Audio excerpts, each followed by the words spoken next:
pais.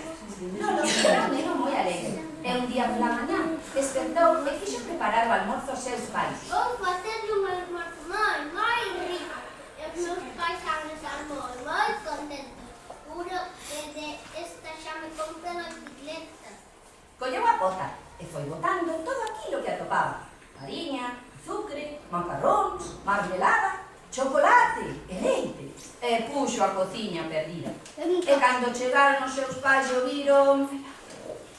Lolo, que estás a facer aquí? Parece que pasou un elefante por aquí.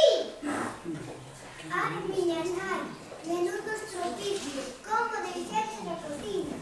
Podes saber o que estás a facer aquí? Eu só quería preparar un almozo e darvos unha sorpresa, pero creo que me equivoqué en algo. Algo? Parece como o que liastes. Ala, este cumpleaños non terás a bicicleta, así aprenderás a pensar en ti propio. Ai, Loliño, tens que ter máis cuidado e máis cabecita. Lolo quedou moi disgustado. Outro ano sen bicicleta. Tiña que contentarse con ver a do seu pai, que por certo non era moi bo andando nela.